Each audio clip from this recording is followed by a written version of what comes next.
Welcome to your first flipped faculty meeting. No more of this.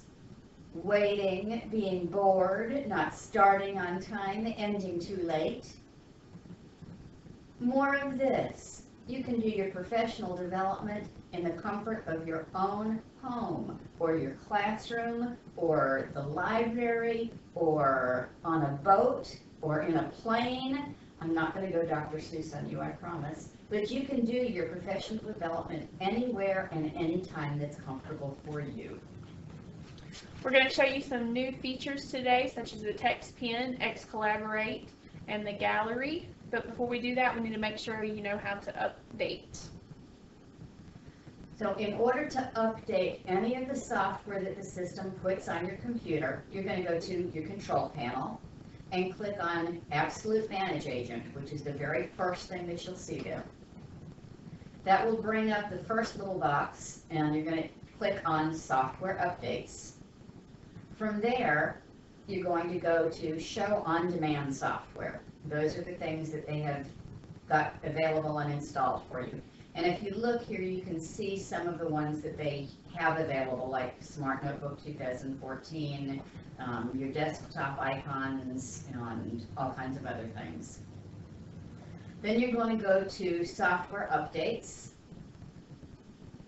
And from there, all you have to do is put a check in the box next to the software that you want to either install or update, and click on OK. And then 3 days later, when it's installed, you're ready to use it. Okay, the first feature that's new is the text pen, which is really good if your handwriting is absolutely terrible, you have serial killer handwriting, and your students constantly talk about it. This will kind of help you out with that. Now, the text pen can be found in the toolbar, and you can put it in your everyday use, but make sure you click on it. Your text pen is right there. Double check before you're doing it that you're already in text pen, because I forget all the time. Alright, and there's a couple of different features I'm going to demonstrate, but first, let's start out with just something. Alright, give it a couple seconds, and it'll pop it. You can use your check mark. You can see it put a hash or a / instead of I, but if you want to change that, you can actually circle that, change it, click your check mark, and it'll put that there. As you can see, there's not a space there for all my English teachers. What you could do is just simply put a / in between, and it will separate it. Also, my grammar is still bad, so if you use an up caret, it'll give you that little box, and you can add a word. Oh, click check mark. Still need to make another little separation, and there you go. And of course, you can change the size of that the same as that you would any text now, because it's no longer handwriting. Alright, the next thing that we're going to show you is Smart Response, and you no longer need to have a classroom set of clickers to do this. It makes it really easy and fits in with our new BYOD, or Bring Your Own Device plan, because you can now use Smart Response with PCs, with phones, with tablets, just about anything. So I've already added Smart Response down here, and you can easily do that from add-ons. And what you're going to do is add something as you need it. You can import questions from a file so that you can import like your test, what's that program called? Exam. Exam view, you can import from there. You can put in a title page. We're going to put in a quick question, and we'll go instant yes or no. Do you want to insert the question on this page or a new page? And let's just say this page. Teachers who use Sharp number 2, it has been repaired. Okay, sorry about that interruption. So what you get after you've added your question is a response site and an assessment ID. So your students can do that. They can enter it right into the browser on their phone or their laptop, or you can add in a QR code. and all they have to do is scan it. Most of them have QR code readers on their phones. If some of them don't, I'm sure they can easily find one. They are plentiful and they are free. All right, so our students have gone here, they have added this, and actually let's do that from here too. So what we're going to do is copy this, and we're going to go right to this website, and the assessment ID and the student ID, and we'll put Joe. Okay, so we're asking the question, do you like school? So Joe is going to type no, and move on, and he's going to submit that. We're going to go back here, and we will be able to see the progress. All students have answered.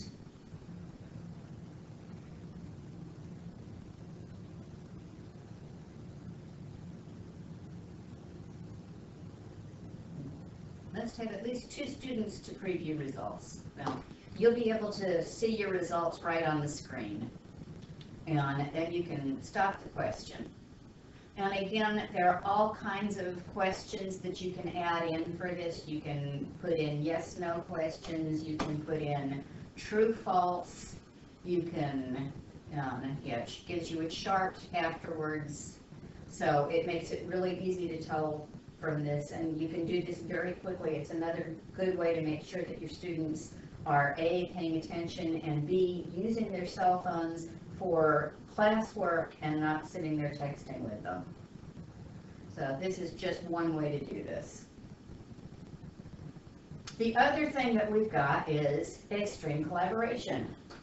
All right, extreme collaboration is also going to use a QR code or another website, and we'll go through that. Under your key here, the puzzle piece, you're going to be able to start it. You can scroll down. Your kids are going to have to sign into this one as well. So once you have started your session, it gives you a session ID number, which you can see at the top. Now, before you allow them, you start the activity, you want to make sure that down here at the bottom, the amount of messages that they're allowed to use, you want to change that to any, because if you don't do that, it's going to make you continually reset it. Now, you can allow images. You can allow them to insert a new page. Oops. You can let them change their text colors down here. They can add their sender's name, and they can change their fonts. You can let them do as much of that, or you can minimize it and not let them do any of it. Just kind of, it depends on your mood that day. So you go down to the green button and hit Start Activity. Now, once it's started, the kids can use their QR code, and they can scan that, and they'll automatically have access. Or you can go to your browser, type in the website. It is send2nb.com, as you can see at the top, and they have the code that they can put in. They put in their name, click Connect. Once you've connected, you can type in a message. It really just depends on the question that you have asked them. Maybe they're doing an assignment, and they're supposed to enter in their answer. Maybe you're asking them a question of whether they like school or not. And it pops up there. You can change the size of it just like you could with the text pen, and everybody will click on there. If they're doing an assignment at their desk that requires them to take a picture, you just have to go down and make sure you've allowed them to add pictures. Let's say that they're doing art in an art class, and you want to share everybody's at the same time. They can take a picture of it, add it up, and everybody can see everything in real time.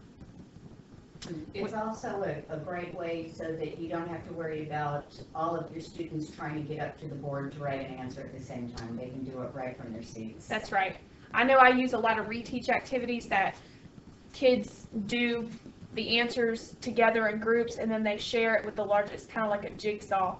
This would be a good way, instead of using up all my markers, that everybody could just type it from their desk, and it's all added at once. When you're ready to stop, you can just simply hit stop, and that's it. And notice that it does automatically go back to 3 messages per user, so if you want to do another XC collaboration activity, make sure you change that. Or if you have multiple questions and you're going on to another one. All right, the next thing that we want to touch on here is the gallery. And any activity you can possibly imagine in this world is already in the gallery, and it saves you a ton of work. And you can see where the gallery is on this side here, and right there. And what you're going to do is you can go into the gallery and you choose things so that you've got interactive and multimedia. And these are a lot of fun and it's very useful. Now, the first thing that we've picked here is the periodic table because it's already there for you. You don't have to worry about finding a picture of it. Great for your science teachers, for your chemistry teachers, and it's interactive. So you can find it, and it brings it right up. You can click on any of them. And that's just one of many. For math teachers, I like this one just because it's fun. I don't even know if you use this anymore in math, but you can put it up there on the board and you can do all of that right there on your smartboard. You don't have to add anything. There are a dozen, bazillion, bajillion games in here. While some of them may seem a little elementary, you can tailor them to your own needs. You go in here, and I like this one just because it's cute. This is called the Vortex. And say you're doing 2 different things and you're trying to compare or contrast. I use this a lot in French when we have food and we have, what are the items that you eat? What are the items that you drink? And we want to make sure that we sort them correctly. So I've just done a simple even odd thing here. What you want to do is put it in the right one, all right? And it's not odd. Apparently I labeled them wrong. So, but it's nice because if you put it in the wrong one, it sends it right back out so that you can start again. All right, so that wasn't my bad, but you can see how it works. Here's another game that you can play. Again, they're great for sorting. They're great for short answers. You can put in, this is kind of like Hangman, only they've done it to soccer instead, and all you would do is drag the letters in.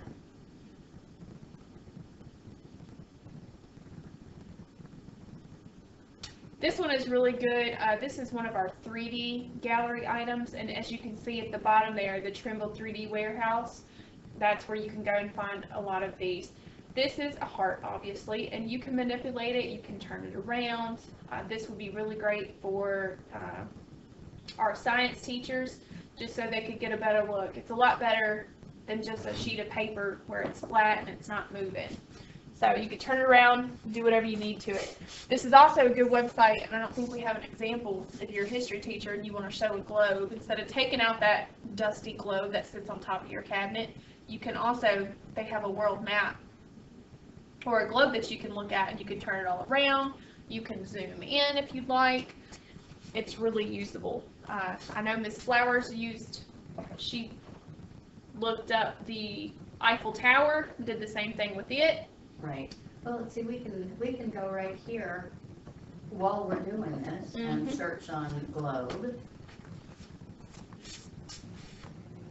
And here we've got the Vasco da Gama globe, the Globe Theater. Let's find more of the kind of thing we're probably looking for, which would be this. Now we're going to download it. Which only takes seconds.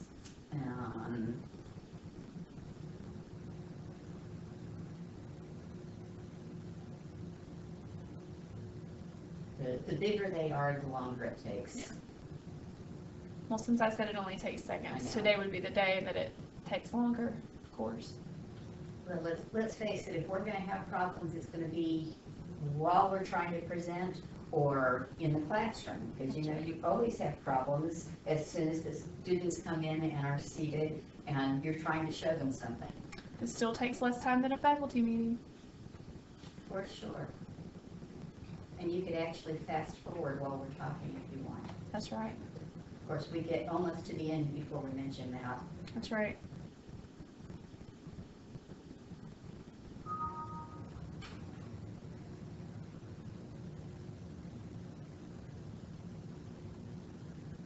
And apparently that decided not to work today on here. But again, you get the idea. It's real easy to use, and you're just going to go to Trimble 3D Warehouse, and you can click here to browse, you know, what they've got, or you've always got the Smart Exchange. Smart Exchange is a great thing to be using. Finally, you registered to do this professional development in STIPD. So now to get your credit, you're going to go to STIPD and do your history. Next to this PD, you will see a box to enter your evaluation. Your evaluation actually is several questions based on what we went over in this presentation. And once you've done that, you'll get your PD credit. And we thank you very much for your time, wherever and however you spent it. Holla. Holla.